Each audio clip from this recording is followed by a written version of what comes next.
The scourge of Nosgoth is upon us, friends. We shall die today as heroes, lest we live tomorrow as slaves. Ready thine arms for Nosgoth! As cool as that scene is, I really wish there was more to it. In the distance I saw the Nemesis armies march forward, a black tide that would soon wash over the armies of the Hope. So you can actually just go ahead and kill everybody here. The Crusaders of Hope will not attack you, because I guess you don't need a disguise anymore. They just assume you're their leader, even though you're now clearly a vampire. Whatever. Who cares? My enemy's enemy, I guess. Anyways, so it's really hard to tell here because of the lights, but there's all sorts of dead people just fucking everywhere. Look at all this. It's carnage. They came at me in throngs, no fervor as strong as that inspired by a madman. The Nemesis armies were fierce and showed no signs of subsiding. The tide turned with Otmar's death. I watched as the remaining survivors of the armies of Hope fled to the safety of the forest. The battle had decided its victor. The fate of Nosgoth now lay in the Nemesis' hands. I sated my thirst on warriors of Horde and Hope alike, the dying relinquishing their final moments to give me strength. The sad thing is none of the stuff he just talked about actually, like, happens here. I mean, it's a cool-ass battlefield, but, like, he's completely lying. Anyway, you'll see a lot of people go into the wobble state, like so. You can't even feed off them. You actually have to do the killing yourself. Which, I mean, isn't that big of a deal. Whatever. So here, all the soldiers of Hope are pretty much dead. It's just a giant mess of those soldiers, and I don't even want to deal with that, because screw it. There's no point. They're too hard. I'm too don't give a crap enough. Oh god. Gotta love the pile of skulls there, and some strung up Crusaders. It's always good. But over here's the exit.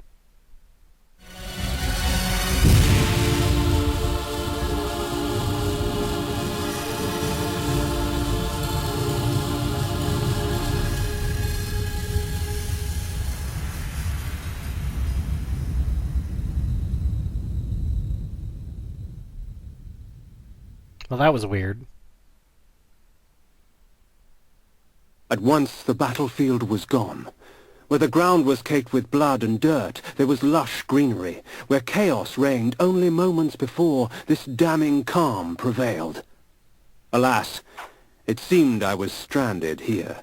The time-streaming device lay in pieces at my feet.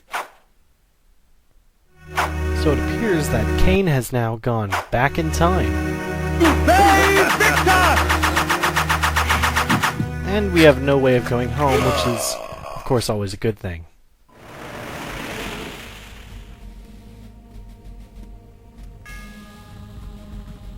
Would you stand idle as vermin destroy your crops? No! Has your house burned? No! Will you allow this evil to continue? No! Will the wickedness end? Yes! Do you believe? Yes! Yes! Then take me to your king, so that I can prepare you for the onslaught.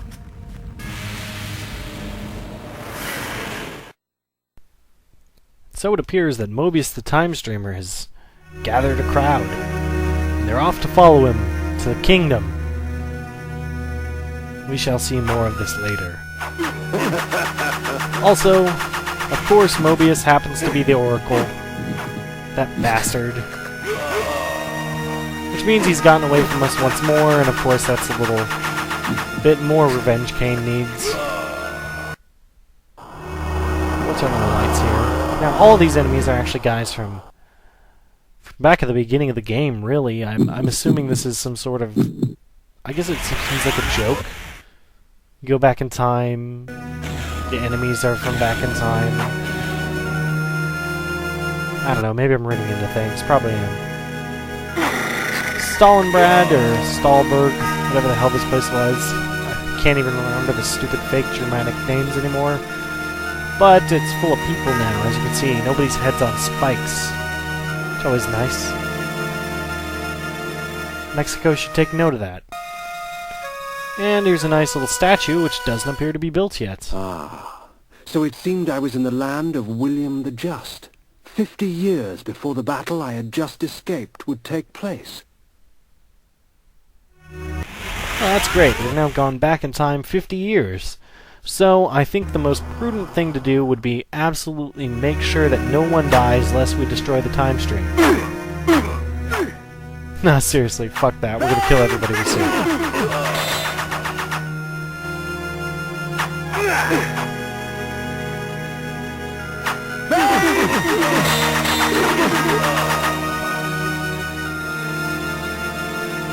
So, of course, you can see these guys aren't dropping down and giving us any health. That would be because we're wearing the Wraith armor.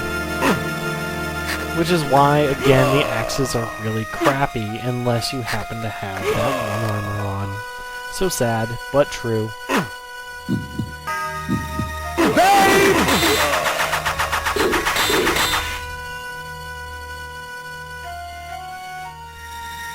So just a little bit north here, we're going to head back to that giant gate and all those tents and stuff we saw earlier. However, his army's not really mobilized at this point, so we'll see what happens here back in time. See if we can get this guy with one swing. Oh, there we go. Yeah, you're dead. Sure, there's just going to be a whole bunch more. We have to keep oh god, 2 of the sword guys. Sword guys are really difficult. That long range gives them just makes them a pain in the ass. I'm gonna take out this guy because he's easy. See if maybe we can get lucky here. Oh god, no. Okay, we'll just use the fawns and kill them. That's way easier. And maybe we can probably drag some of these guys here and drag them down. Come on, sucker. Step in the ooze.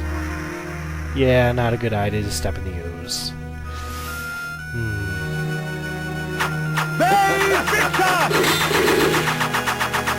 So I've switched back to flesh armor really quick, just because I know I'm almost dead.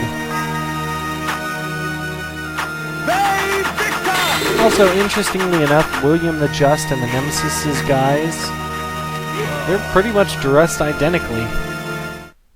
The stronghold of William the Just. It was time for me to pay a visit to he who would become the Nemesis and force Nosgoth on its knees. There might be slightly less horns and spikes on their outfits, but it really doesn't seem like it. I don't know how you can call yourself William the Just with everybody running around in red mail with spikes on it.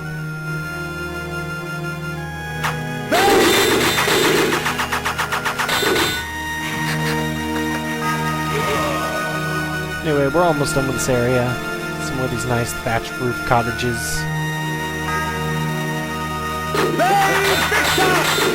So, just a few more guys standing between here and there. If this guy would leave me the F alone, and of course yeah, I just had to go find another one. There we go. Awesome. Well, that pretty much does it. In here is the Keep of William the Just, and we're going to go ahead and hit that up later on. Next video. So, join me next time. We'll mess with time some more, because that's what... I don't know, there's no reason to mess with time, but we'll do it anyways. I'll catch you next week.